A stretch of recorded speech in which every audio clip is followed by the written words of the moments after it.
चलिए सर आगे बढ़ते हैं हम 12th केमिस्ट्री से। ठीक है, और आज का हमारा टॉपिक है conceptual and numerical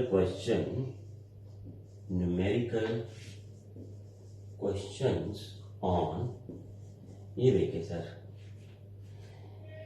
rate constant के एंड ऑर्डर ऑफ रिएक्शन। तो इन पे हम आज क्वेश्चंस करेंगे सर। ठीक है ना, ये पहले हमारे टॉपिक्स हो चुके हैं। रेट कांस्टेंट अच्छे से बता दिया आपको, रेट ऑर्डर ऑफ रिएक्शन बता दिया आपको, और रेट लॉ बता दिया गया आपको। आप रेट लॉ भी लिख सकते हो उसको, ये सारा बता दिया गया आपको रेट कांस्टेंट। अब आता है अब हमारा जो काम है, हम क्या कर रहे हैं आपके लिए इस YouTube चैनल पे, कि आपके हर एक या दो टॉपिक हो जाते हैं सर प्रैक्टिकली, उनकी डेरिवेशंस, उसके बाद उनके कंसेप्चुअल्स और न्यूमेरिकल से ले लेते हैं। हम ऐसे नहीं कर रहे कि पहले आपका पूरा चैप्टर होने के बाद में एनसीईआरटी क्वेश्चन एक बार एक करके लेते जाएंगे, फिर आप चैप्टर से रिलेट नहीं कर पाते, उस टॉपिक से रिलेट नहीं कर पाते। इनमें कंसेप्चुअल्स और न्यूमेरिकल्स आपके जो एनसीईआरटी में कुछ नए डाल दिए जाते हैं आपके लिए, सो दैट आप इस चैप्टर को अच्छे से, इस टॉपिक को अच्छे से समझ सके। सो टॉपिक वाइज आपको कंसेप्चुअल्स और मिलते हैं, जैसे आपका एक रेगुलर स्कूल स्टडीज होनी चाहिए। समझे बात आप? तो ये ध्यान से आपको ये इन पे मास्टरी करते रहना चाहिए, क्योंकि टॉपिक करने से टॉपिक की सेंस या कॉन्सेप्ट उतना क्लियर नहीं होता जितना उसके क्वेश्चंस करने से होता है। और अगर आप नए आ रहे हो चैनल पे, आज पहले दिन आपने ये लेक्चर सुना, तो आप पहले इसके चैनल को सब्सक्राइब कर लें, फिर आप इसकी प्लेलिस्ट में जाएं, चैप्टर का नाम डाल लें, आप वहां से चैप्टर देखें और फर्स्ट लेक्चर से शुरू करें। अब हर चैप्टर्स की, हर यूनिट्स की, हर टॉपिक की प्लेलिस्ट रेडी कर दी गई है आपके लिए। चलो चले सर, करते हैं सर क्वेश्चन। तो क्वेश्चन हम स्टार्ट करते हैं ऐसे सर। हम पहले लेते हैं क्वेश्चन, एक छोटा सा है आपके लिए। देखिए sir, the following result have been obtained. मैं बताता हूं क्या क्या, कौन कौन सा क्वेश्चन, साथ साथ उसका कॉन्सेप्ट भी रिवाइज करेंगे। So the following result have been obtained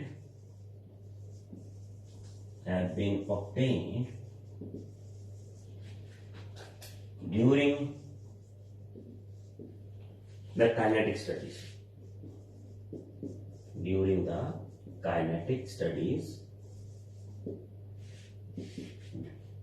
of a reaction 2A plus B C plus D। ठीक है sir, following results have been obtained during the chemical kinetic study. अब ये क्या है सर? ऑब्टेन मींस हमने experimentally ढूंढा है इसको, हमने एक्सपेरिमेंट्स कर करके उसकी रेट, उसकी स्पीड के एक्सपेरिमेंट्स किए हैं सर। बेसिकली हम इसको इनिशियल रेट एक्सपेरिमेंट बोलते हैं सर। क्या होता है इनिशियल रेट? मैं पहले थोड़ा सा लिख देता हूँ, थोड़ा सा आप बस पेशेंस रखें इसमें, आपको आराम से आपको हर चीज समझ लगेगी। ए और बी और रेट।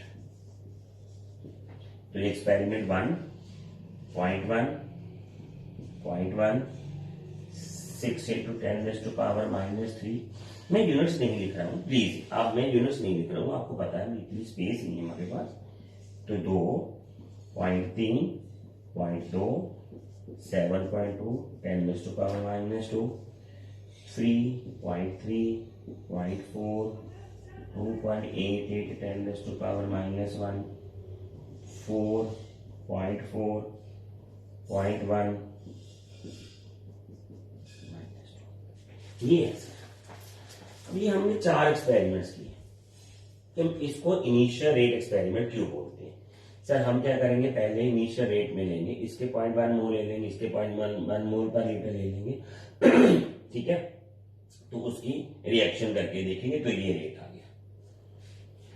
फिर नया एक्सपेरिमेंट शुरू किया, उसकी रेट आ गई, इनिशियली जितनी आनी थी वो ले ली, छोड़ दिया, फिर इसको नए बर्तन ले लिए दोनों, पॉइंट ए इतना डाल दिया, फिर बी इतना डाल दिया, फिर रेट ले लिया, इनिशियल हो गया ना।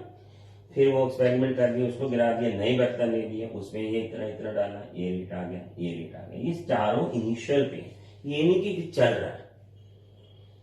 हम स्टार्ट, इसीलिए तो ये देखिए सर, ये 0.1 या 0.3 बढ़ा के ले लिया, ठीक है। तो इससे हम कर क्या रहे हैं सर, देखिए हमें इसका लिखा था 2a + b = c + d। अब हमें लिखते हैं सर इसका रेट लॉ। तो रेट आती है कि a की पावर x और b की पावर y। क्या मतलब है सर, अब ये तो रेट लॉ है, तो रेट लॉ में जो पावर्स हैं x + y, x या y, वो एक्सपेरिमेंट से फाउंड करके आती है, वो सीधी डिपेंडेंस नहीं है इनकी, वो तो लार्ज सेक्शन है।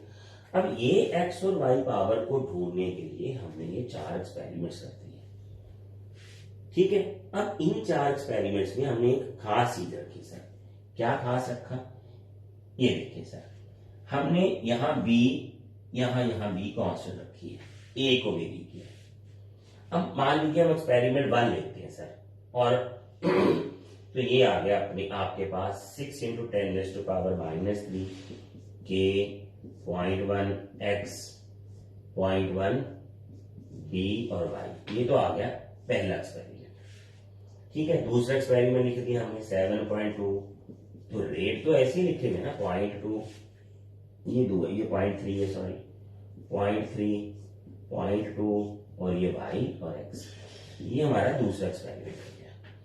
अब तीसरा लिख दिया सर 2.88 -1 k, ठीक है, ये 0.3 x 0.4 y, ये तीसरा एक्सपेरिमेंट लिख दिया हमने। फिर चौथा लिख दिया हमने 2.4 × 10⁻² k, तो ये आ गया 0.4 x 0.1 y, ये आ गया।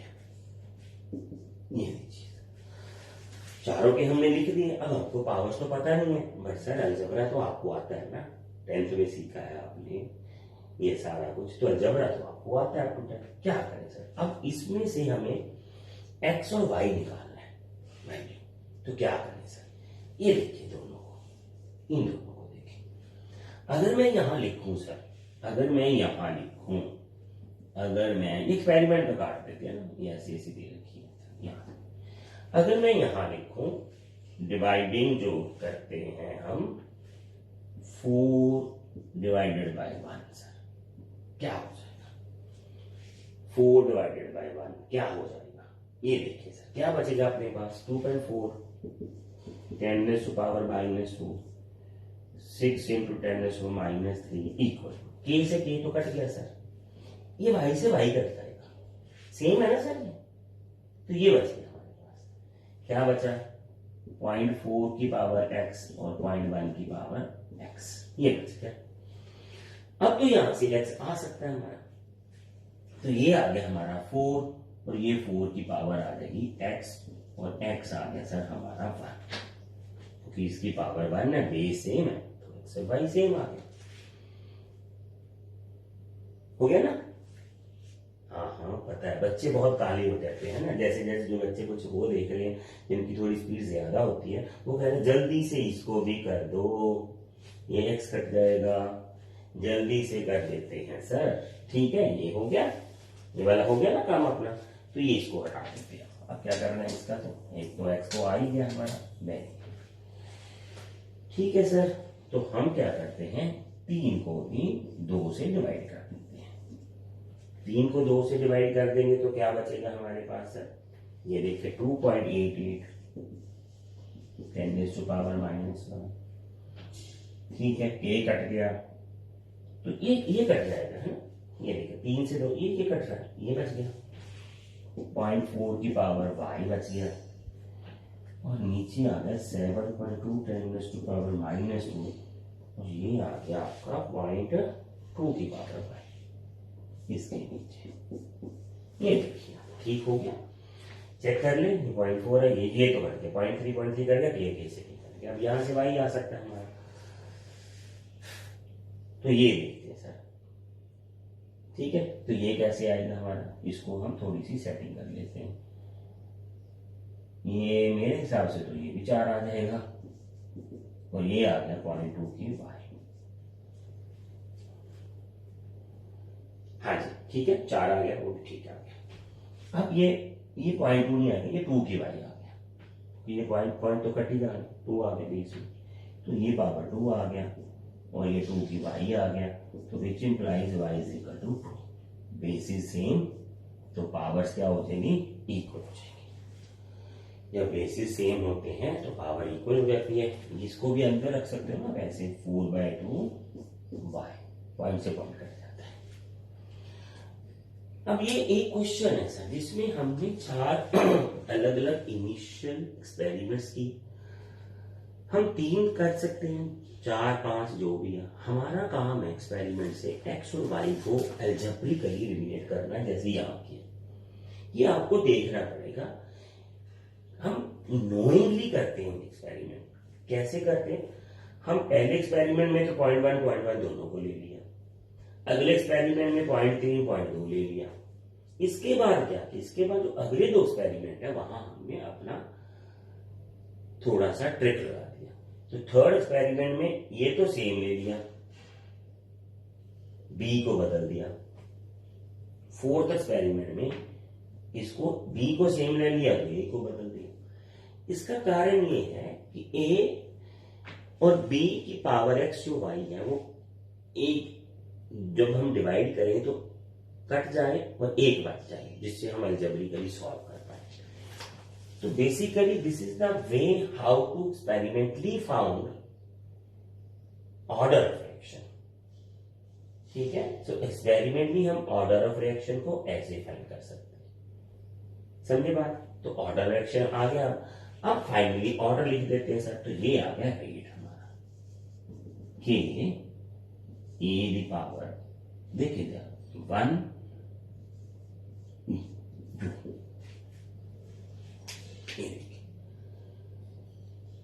ये जो आना चाहिए था ए की पावर 2 और बी की पावर 1, उल्टा रहा है। ऑर्डर तो 3 आ रहा है। लाव मास एक्शन कहता है कि यहां 2 आएगा, यहां 1 आएगा। तो रेट जो एक्सपेरिमेंट है वो तो उल्टा आ रही है। कोई रीजन है इसका? नहीं, कोई रीजन नहीं है, बस ऐसा ही होता है। ठीक है, तो यहां से पहला हमारा क्वेश्चन हो गया। क्वेश्चन आप नोट जरूर करनी है बच्चों। ये आपके कुछ, हमारी जो कोशिश है बच्चों वो ये है कि आप प्रॉपरली इसको पढ़ पाए। देखिए, आपके पास टाइम अगर आप मैनेज कर लें कि रोज का 1 घंटा या 1.5 घंटा इन लेक्चर्स पे लगाना है, तो आप इनको अच्छे से नोट्स भी बनाए। मैं वो बोलूंगा, जैसे जैसे आपकी कॉपीज के पेज बढ़ते जाएंगे ना लिखे हुए, जो ऐसे ऐसे आपको इसका इंटरेस्ट समझ आएगा और फिर आपको लगेगा कि this is best way to revise in exam also, because आपने खुद के हाथों से लिखा है, आपने खुद के हाथों से सारे आर्टिकल लिखे, सारे क्वेश्चंस लिखे, सब कुछ लिखा और वो आपकी मेमोरी में जाता है। ठीक है सर, चलिए आगे चलते हैं सर हम। तो ये आता है क्वेश्चन। अब ये बहुत बढ़िया क्वेश्चन है। ये क्वेश्चन बहुत सारे एग्जाम्स में आपको पूछा जाता है। The rate of formation of C for a reaction given. Rate of formation of C in following reaction given below क्या है? is 2.2 10⁻³ मोल पर लीटर पर मिनट। ठीक है, तो रिएक्शन है 2A + B = C। So what is rate of formation of A, disappearance of A?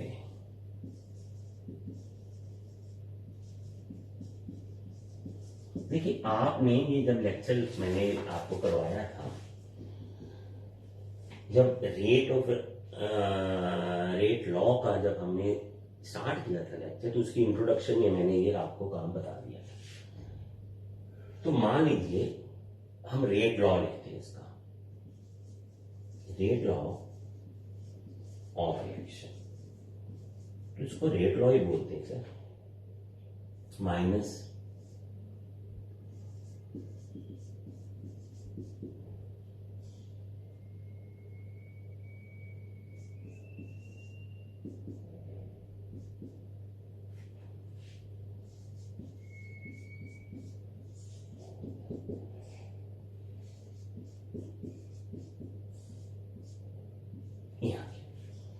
ये तो इसका रेट लो है ना, ऐसे लिखा जाता है इसको, रेट ऑफ रिएक्शन में।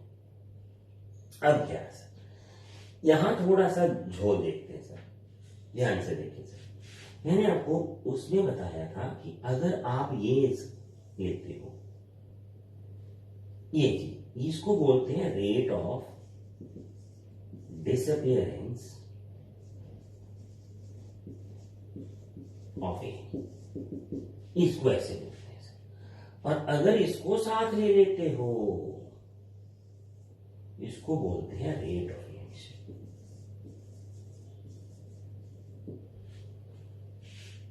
ठीक है, अब यहां तो पावर ही नहीं है, कुछ डिवीजन में नहीं है, तो ये एक ही बनेगा। यही इसकी रेट ऑफ फॉर्मेशन है और यही इसका रेट ऑफ रिएक्शन है, तो सेम है सर। तो हमें क्या दिया हुआ उसने, ये वाला given below the rate of formation of C दे रखा है सर, ये वाला। अब ये rate of formation of C हो या रेट ऑफ रिएक्शन, ये तो सेम है सर, सेम है ना। तो इसको ऐसे लिखेंगे 1/2 minus D A by D T equal. अब इसकी वैल्यू, फॉर्मेशन और रेट तो सेम ही है, तो फिर आप क्या करेंगे, इसको यही डाल देते हैं, मोल पर लीटर पर मिनट। कोई बात नहीं, सेकंड में कन्वर्ट करने की जरूरत नहीं। तो डिसअपियरेंस क्या होगी, ये है रेट ऑफ डिसअपियरेंस।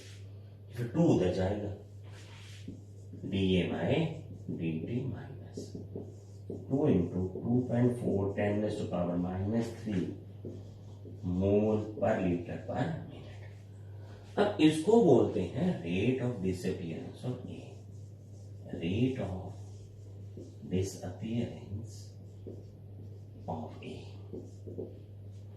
अगर तो आपको ये सर्कल वाला कॉन्सेप्ट समझ लग गया, अब ये भी रेट, ये भी क्या है, rate of disappearance of B और रेट ऑफ रिएक्शन सेम है, rate of disappearance of B और रेट ऑफ रिएक्शन सेम यार है ना, तो है ही नहीं, कुछ कोफिशिएंट ही नहीं डिवाइड होना। अगर ये क्वेश्चन में ऐसे होता है कि rate of disappearance of A and B निकालो, तो फिर ये तो सेम ही आना, जितनी इसकी फॉर्मेशन की रेट है उतनी रेट से डिसअपियर होगा, यही आंसर बन जाएगा। तो ये ब्रैकेट्स का ध्यान रखना आपने, इसको अच्छे से लिखना है। पूरी ब्रैकेट ले लोगे आप ऐसे, ये देखिए, तो ये बन जाएगा। अगर इतनी ब्रैकेट लोगे आप, ये बन जाएगा। ये आपको नोट्स में भी बताया था जब आपको लेक्चर करवाया था। अब देखिए सर, वहां वो बताया गया था ये वाला काम, और यहाँ इसका क्वेश्चन आ गया, तो सॉल्व करके दिखा दिया। आई होप वो आपको अच्छा लगा होगा। तो ये ऐसे ऐसे क्वेश्चंस हैं जो आपको इनके पढ़ने हैं, समझ लग जाएगी आपको अच्छे से। ये मैं बता रहा हूँ आपको, इसकी चिंता मत करें आप इसको बस 1-2 बार लिखें। बस मैं फिर कहता हूँ सर, लिखें जरूर, लिखते नहीं है बस बच्चे, वो काम नहीं करते जो जरूरी होता है, वो आती दिक्कत। ठीक है सर, आगे चलते हैं सर। हम अगला क्वेश्चन एनसीईआरटी का लिया हुआ हमने, मैंने बोला था ना आपको, हम टॉपिक वाइज एनसीईआरटी भी कवर कर देते हैं इसमें। ठीक है सर, तो for a reaction 2A + B, for a reaction 2A + B A to B, अब ये तो रिएक्शन है। ठीक है सर, रेट इज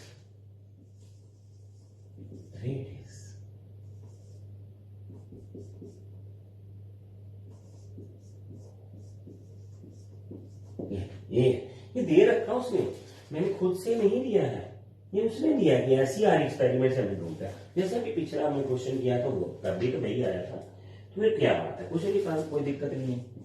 आपने क्वेश्चन लिख लेना है 2 × 10⁻⁻6 मोल लीटर स्क्वायर सेकेंड। ठीक है, calculate the initial rate of reaction. ये देखिए वो क्वेश्चन मानेंगे ना, calculate initial rate of reaction. क्या क्या है,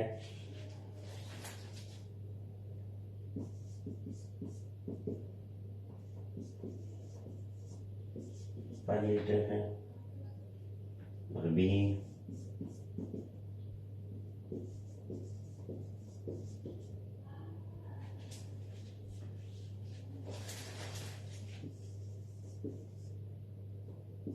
calculate the rate of reaction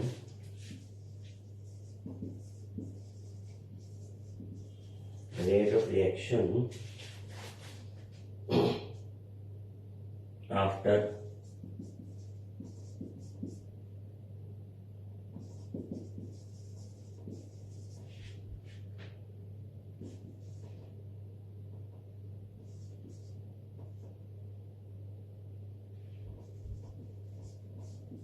अरे ये देखिए सर, ये आ गया। अब ये इनिशियल कंसंट्रेशन है तो इनिशियल रेट ये ढूंढनी है, ये आंसर। इनिशियल रेट ऐसे ढूंढेंगे, के की वैल्यू कितनी है -6, ए की और बी की, इसको कर लिया, कोई दिक्कत नहीं है, तो हो जाएगा।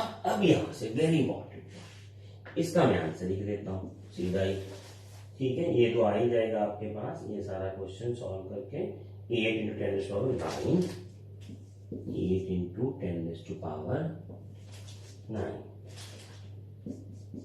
ये आप सॉल्व कर लेना खुद ही। इसको मोल पर लीटर पर सेकेंड, मोल पर लीटर पर सेकेंड, ये आ गया, समझे। तो ये तो इनिशियल रेट ये दे रखा है ना, इनिशियल कंसंट्रेशन दे रखी है, तो करती है, इसमें तो कोई दिक्कत था नहीं। बिल्कुल, अब यहाँ क्या है क्वेश्चन तो ये है sir, delta is reduce to 0.6। अब हमें क्या करना है, ध्यान से, अब ए की जो कंसंट्रेशन है नाउ, ए की जो कंसंट्रेशन है वो 0.06 मोल हो चुकी है पर लीटर, 0.06 मोल हो चुकी है पर लीटर, रिड्यूस टू, ये देखिए इतनी हो चुकी है। तो जब इतनी कंसंट्रेशन ए की हो चुकी है तो लिए कितने थे, तो रिएक्टेड मोल ऑफ ए कितना आ गया सर, ए के कितने मोल रिएक्ट कर गए, कंसंट्रेशन रिएक्ट कर गई 0.1, 0.06, ये रिएक्शन कर गई ना। देखिए इतनी कंसंट्रेशन अभी बची है, तो रिएक्टेड मोल पर लीटर कितनी रिएक्शन कर चुके हैं, अभी इतनी है, इनिशियल इतनी थी, तो कितनी रिएक्शन होगी, जो डिफरेंस आएगा इसमें से, ठीक है ना, जो डिफरेंस आएगा वही तो करेगा ना कंसंट्रेशन। तो इतनी ये कंसंट्रेशन जो है कर चुका है 0.0, ये कंज्यूम हो गए सर, कंज्यूम ये कर चुका। अब रेट को निकालने के लिए ध्यान से देखिए सर, ध्यान से देखिए मैं क्यों कर रहा हूं, ये पूरी अच्छी से सुनना है इसको, ये बहुत बड़ा क्वेश्चन है, कॉन्सेप्ट है नीट और आईआईटी का, ये एनसीईआरटी में। हमें ए के साथ साथ बी की कंसंट्रेशन भी चाहिए, तो बी कितना बचा हमारे पास, ए तो चलो इतना बच गया, ये बच गया। अब ए बचने से हमारी रिएक्शन का रेट तो नहीं ना फाइंड कर सकते, हमें तो बी भी चाहिए ना, कितना बच गया। अब ए की कंजप्शन तो इतनी हुई है, तो बी कितना कंज्यूम हो गया, फिर ही पता चलेगा ना बी कितना बचा। यहां आ जाओ सर, ये देखो ए और बी में क्या रिलेशन है सर, जब 2 मोल ऑफ ए कंज्यूम होते हैं तो 1 मोल ही बी का कंज्यूम होता है from the reaction when 2 mole of A consumed, then only 1 mole of B consumed, यानी हाफ है कंज्यूम होता है। तो B यहां लिखते हैं हम, मोल्स ऑफ बी कंज्यूम्ड कितने हो गए सर? 0.04 बाय 2, ये आ गया 0.02 मोल पर लीटर, इसका भी कंज्यूम हो गया। अब बी कितना बचा? Be left, concentration be left वो कितनी है शुरू में? 0.2 माइनस 0.0, ठीक है ना। तो ये हमारे पास आ गई है 0.018 मोल पर लीटर। अब तब जाओ, थोड़ी देर रुकता हूं सर। देखिए सर, जब आपको ये रेट लॉ लगाना है ना, तो तब आपके पास जितनी ए की कंसंट्रेशन है, जितनी बी की कंसंट्रेशन है, उसकी वैल्यू इधर डालो, के डालो, रेट आ जाएगी। जितनी ए की कंसंट्रेशन और बी की कंसंट्रेशन तब प्रेजेंट है। अब उसने कहा कि ए तो रिड्यूस हो गया इतना, रिड्यूस टू, मतलब ए यहां से यहां तक पहुंच गया, ये तो हमारे पास है। अब बी कितना है ये छोड़ दिया, उसने बताया ही। तो हमें पता है कि अगर ए इतना बचा तो ए तो इतना कंज्यूम हो गया ना। अब इतने ए ने कंज्यूम होने के साथ बी कितना ले गया, वो बी को कितना कंज्यूम कर लिया। तो ये रिलेशन कहता है कि ए अपने से आधा ही बी कंज्यूम करता है, ए बी को आधा ही कंज्यूम करता है जितना खुद कंज्यूम होता है। तो हमने ये लगा लिया आधा कंज्यूम हो गया, मोल्स ऑफ बी कंज्यूम। तो ये इतने कंज्यूम हो गए। अब मोल्स ऑफ बी कितने बचे?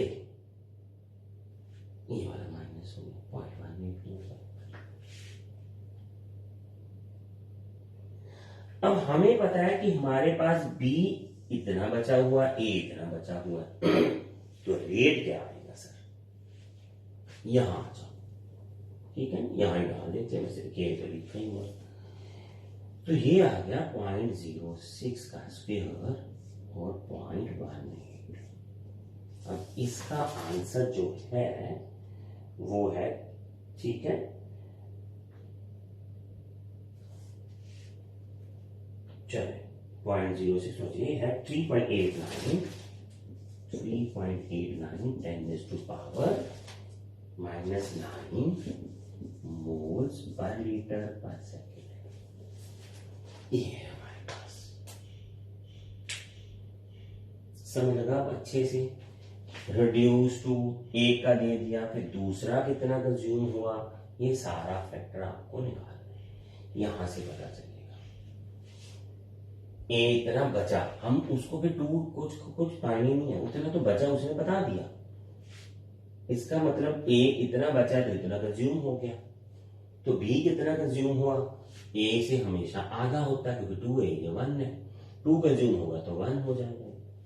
तो इस हिसाब से ये कंज्यूप्शन हो जाएगी। आप समझे बात इसको, ठीक है। और एक आध बार देखो, ये यहां से ध्यान रखना है। रिड्यूस बाय 0.06, तो इसका मतलब है कि इतना फिर कंज्यूम हुआ। अगर ये बाय होता हुआ तो इतना कंज्यूम हो गया, बचा कितना वहां नहीं, ये बचना था, तब ये बचना था, कंज्यूम इतना होना था। तो फिर भी कितना आना था? इसका हाफ, आधा होना ना उसका, फिर इसका फिर क्वेश्चन बदलना। ये दोनों याद रखने हैं, रिड्यूस टू और रिड्यूस बाय, समझे आप? तो ये है क्वेश्चन। अब ये देखते सर, ये टॉपिक है तब जाके समझ लगता है रेट लॉ। ये है रेट वाला क्वेश्चन। देखिए इसका आपको, अब मैंने देखा बहुत सारे बच्चे जो हैं वो लेक्चर सुन लेते हैं, सर लेक्चर वहां से सुन लिया, यहां से सुन लिया, मेरे को आ गया। ऐसा तो नहीं आता सर, आपको क्वेश्चन करने आएंगे तभी लेक्चर आना माना जाता है। तो हम वो दे रहे हैं आपको, स्टार्टिंग से आप इसको देखें, आपको क्वेश्चंस मिल रहे हैं बढ़िया से। अब आपका जो ये वाला टॉपिक है रेट लॉ वाला, काफी हद तक हो चुका है, ठीक है, इसमें काफी कुछ हमने बता दिया। अब एक क्वेश्चन लिखते हैं सर, ऑर्डर वाला। ठीक है। हाँ, इन ए रिएक्शन, ये है क्वेश्चन। कुछ सिंपल सिंपल से क्वेश्चन भी है तो वो ले लेते हैं हम। In a reaction, if the concentration of the reactant R is quadruple,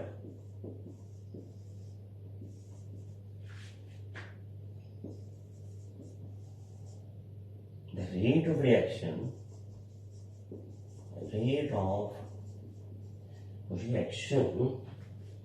becomes 64 times. What is order? ठीक है ना। तो आंसर सर, हम R1 रेट कैसे लिखेंगे, कैपिटल R, और इसकी पावर जो है वो ले ली है हमने, मान लीजिए n। ऑर्डर है ना, ये तो वैसे नॉर्मल आ गया ना, एनी रेट ऑफ रिएक्शन। अब ये ले लिया, हमें तो पता ही नहीं है। अब हमने क्या किया, रिएक्टेंट R था ना, क्वाड्रपल कर दी, तो ये रेट बन गया 64 टाइम्स। क्वाड्रपल मतलब आपने इसको 4 टाइम कर दिया, इसको ये कर दिया आपने, बस। तो डिवाइड कर लीजिए सर, 64 अभी पीछे करके आए हैं, ये 4 की पावर n, ये 4 की पावर कितनी आएगी, 3, 4 की पावर n, तो ये आ गया आपके पास order is n, then n is order. ठीक है, चेक कर लिए हम अपना आंसर। ठीक है सर, तो this is called order, order n आ गया। हमें पता ही नहीं था ना एक्सप्रेस वाई एन लिखना था, तो ऑर्डर को n लिखेंगे, रेट रिएक्शन ऐसे लिख लेंगे। अब क्वाड्रपल मतलब 4 टाइम्स है, तो 64 टाइम्स हो गया, डिवाइड कर देंगे। लिख दूं क्या, वो भी, ये भी कई बार हो जाता है, 2/1 डिवाइड कर लीजिए सर, क्या है। ठीक है, तो ये क्वेश्चन ऐसा भी इजी आ जाते हैं पेपर में, एग्जाम में ऐसे क्वेश्चन पूछ लेते कई बार हो, क्योंकि सारा तो पेपर ही ना, उन्होंने बहुत कोई ऐसा पाना है, कुछ ऐसे भी क्वेश्चन डालने हैं जो बेसिक्स को भी क्लियर करें। तो ये आ गया एक क्वेश्चन और। ठीक है, तो नेक्स्ट क्वेश्चन, ये बहुत बढ़िया क्वेश्चन है सर, वेरी इंपॉर्टेंट, ये ध्यान से देखना आपने। क्वेश्चन क्या है सर, बहुत इंपॉर्टेंट है। What is the order of the reaction, ये एमसीक्यू टाइप क्वेश्चन होता है, ये वाला 5 सेट में आते हैं ऐसे। What is order of reaction, order of reaction which has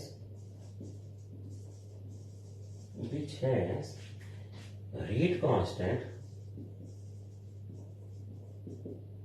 K 3 into 10 raised to minus 4 liter per mole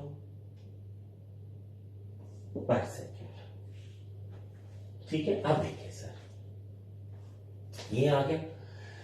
अब उसने कहा कि आपको रेट कांस्टेंट के हमने यूनिट्स बता दी, यहां से ऑर्डर ऑफ रिएक्शन निकालने आंसर सर। अब इसके लेक्चर में जाए, ऑर्डर में हमने एक फॉर्मूला बनाया था। क्या बनाया था हमने, वो था कंसंट्रेशन पावर 1 माइनस n पर second is order of reaction, constants of A. ये आ गया सर, ये आएगा वेयर n इज ऑर्डर। अब कंसंट्रेशन थी मोल्स पर लीटर पर सेकेंड, लीटर पर मोल पर सेकेंड, ये था इसका कंसंट्रेशन कॉन्सेप्ट। ठीक है, अब इसको ओपन करो। ये था ना, ये फॉर्मूला ड्राइव किया था, यहां से मैंने बोला था आप इसकी वैल्यू n की ऑर्डर की वैल्यू 1 डालो, 0 डालो, 1 2 3 0 1 2 3 4 5 ऐसे ऐसे डालते जाओ, तो आपको रेट कांस्टेंट के यूनिट सीधे आ जाएंगे। ये एमसीक्यू टाइप ट्रिक्स हैं जो आपको वहां करनी होती है। तो मोल्स -1, लीटर -1, तो सेकंड की पावर -1, लीटर 1, मोल्स -1, सेकंड -1। अब ये पावर्स को कंपेयर करो, सेम होगी ना पावर, ये तो पता है आपको, 10th वाला जबरा सिंपल सा। तो -1 n आ गया आपका, ऑर्डर इज 2, ऑर्डर इज 2। अब यहां से भी बना सकते हो, n को 2 डाल के भी बन जाएगा, बट यहाँ ऐसे निकाल के आना पेपर में, ये बहुत इंपॉर्टेंट क्वेश्चन है। तभी तो ये आपको सिंपल से फॉर्मूला करवाया था मैंने, पूरी डेरिवेशन करवाई थी आपको। ऐसे सीधे ऑर्डर नहीं लिख के दिए थे।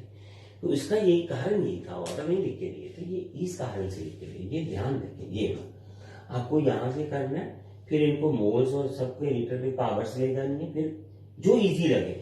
चाहे तो हम ये भी कर लेते, फिर इसको इतना माइनस प्लस करना था, आपको तो पता कहीं ना कहीं मेरे से एल्जेब्रा में एरर हो जाता है, तो ये सीधा ही था, वहां से कर दिया। हमें तो इनकी पावर निकालनी, किसी को कंपेयर कर दूंगा, मोल्स की पावर मोल्स की इक्वल होगी, लीटर की इक्वल होगी, ये इक्वल, यही तो रूल है एल्जेब्रा का, समझे बात। तो ये आता है हमारा एक क्वेश्चन जिसमें हम ऑर्डर और लेते हैं। ठीक है, हमने ऑर्डर कैसे क्वेश्चन आते हैं आपको समझे आप। ठीक है, तो ये क्वेश्चन हर जैसे 2-3 टॉपिक करने के बाद ऐसे क्वेश्चन करने का हमें कुछ फायदा मिलता है सर। ठीक है, मान लीजिए आपको ये देखिए already CBSE board NCERT question है फॉर ए रिएक्शन, तो रिएक्शन दे रखा उन्होंने A+B सर प्रोडक्ट्स, तो इसकी जो रिएक्शन रेट है वो दे रखी है इसमें ये 1/2 और B की पावर 2, और वो बोल रहा है कि find the order of reaction इसका। ठीक है, ये सीबीएसई बोर्ड का 2013 का क्वेश्चन और एनसीईआरटी क्वेश्चन है, तो ऑर्डर एन इन दोनों का ऐड 5 बैठो, दिक्कत है कुछ नहीं, सिंपल है ना। तो ऐड ही करनी है पावर, तो ये ऑर्डर आ गया। ऐसे क्वेश्चन आज मैंने बोला ना आपको एग्जाम में आ जाते हैं, अगर हमने कॉन्सेप्ट पढ़ा हुआ है तो फिर नहीं कोई दिक्कत आती इन क्वेश्चंस में। चलिए सर आगे देखते सर, तो ये क्वेश्चन है, ये देखिए, ये बहुत बढ़िया क्वेश्चन है। ऐसे बहुत सारे क्वेश्चंस हैं, ये भी एनसीईआरटी क्वेश्चन है, ये मैंने देखा बहुत सारे एग्जाम में ऐसे क्वेश्चन आए हुए हैं, तभी मैंने ये लिया। The conversion of molecules X to Y, the conversion of molecules X to Y follows a second order, follows a second order. Read K X का स्क्वायर, ये है इसका मतलब सेकेंड ऑर्डर। ठीक है, if the concentration X is increased by 3 times, how will it affect the rate? If X concentration is increased 3 times, then what is the rate? आपको क्यों दिया क्वेश्चन, सेकेंड ऑर्डर आपको ऐसे लिखना है। ठीक है, R2 के 3 times to R2 के X to 9, R2 is 9R1, 9 times sir. वैसे तो ये सिंपल था, पर मेरे को ये था कि आपको ये लिखना आ जाए, सेकेंड ऑर्डर हमें ऐसे लिखनी पड़ेगी, इस X की पावर जो है वो हमें 2 लेनी पड़ेगी, इसीलिए ये लिखा था। ठीक है सर, चलिए ये हो गया क्वेश्चन आपका। तो ये काफी सारे ऐसे क्वेश्चंस हैं जो आपको ऐसे देखने पड़ेंगे, आपको समझने पड़ेंगे। मेरे हिसाब से आपको काफी सारे क्वेश्चंस अभी मिल चुके हैं इसमें कॉन्सेप्ट वाइज। आप अच्छे से इन क्वेश्चंस को देखें, टॉपिक्स को दोबारा देख लें एक बार, फिर आपको पता चल जाएगा क्वेश्चंस का रिलेशन। फिर आगे टॉपिक्स करेंगे 1-2, फिर उनके क्वेश्चंस करेंगे। हम ऐसे ही करते आ रहे हैं बच्चों, हर 2-3 टॉपिक्स के बाद आपको क्वेश्चंस देंगे, आप इन क्वेश्चन को अच्छे से देखें, समझें, और अगर आपको लगे कि ये क्वेश्चंस कर लिए तो अगर आप मानते हो कि एज अ टीचर मैं आपको कुछ अच्छी गाइडेंस दे रहा हूं, तो आप इनको दोबारा आर्टिकल्स को जरूर एक बार सुन लें। अब सुनना है, लिखना नहीं है। तो जितना आप ऐसे प्रैक्टिस करेंगे आपकी स्टडीज में उतनी ज्यादा कंसंट्रेशन बढ़ती जाएगी और आपकी power to learn and to remember वो बढ़ता जाएगा। ठीक है, बस अगर आप पहली बार देखते हो लेक्चर तो फिर आपको स्टार्ट से देखना चाहिए, इसको प्लेलिस्ट में जाएं, चैप्टर को अच्छे से देखें। ठीक है, चलिए फिर मिलेंगे।